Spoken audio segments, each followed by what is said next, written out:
In this video, we will be going over what an appraisal gap is.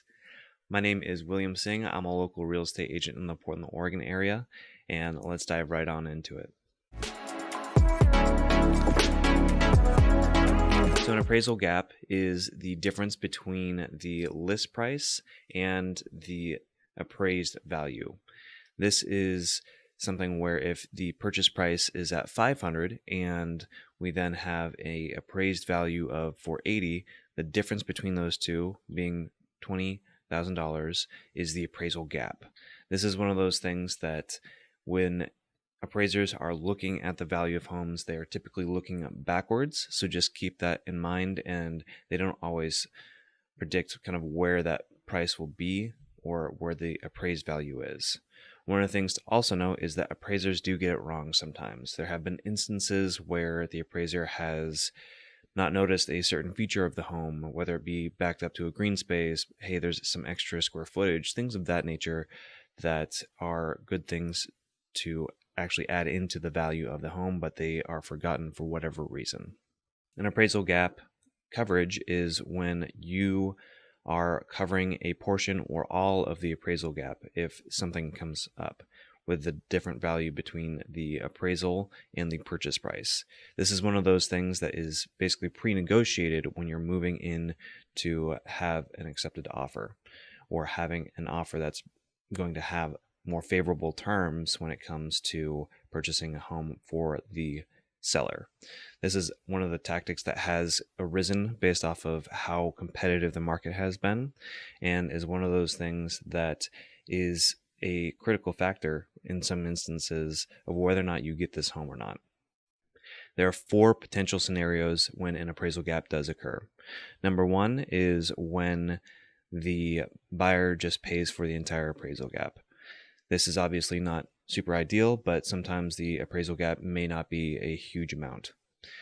The second option is seller will then decrease the purchase price all the way down to the appraised value. This is something that happens a lot more in a buyer's market and is not as common in a seller's market.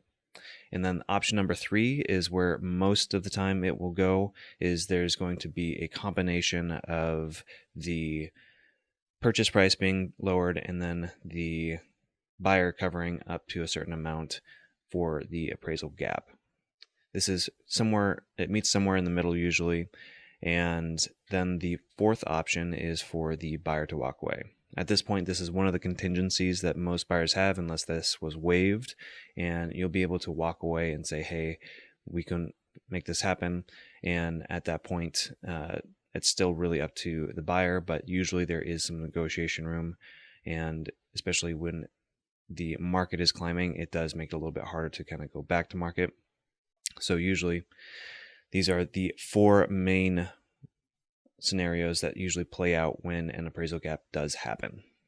One of the questions you should be asking yourself when it comes to whether or not to use this tactic of using an appraisal gap is, do you want to buy over the appraised value?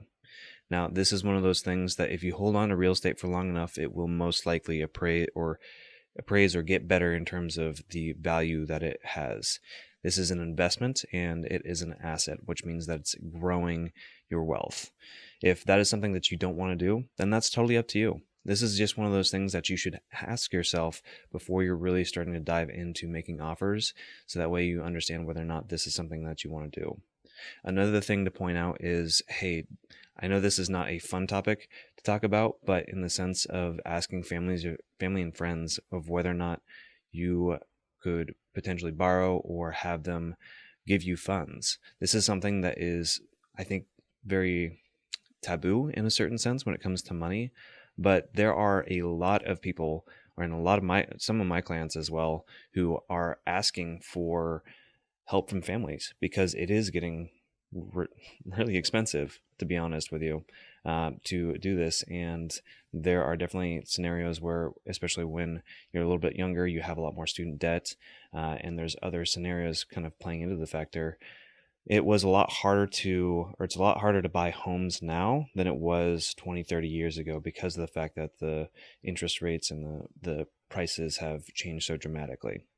So with that in mind, that kind of gives you a little bit more idea of what the appraisal gap is. And let me know if you have any questions or anything of that nature.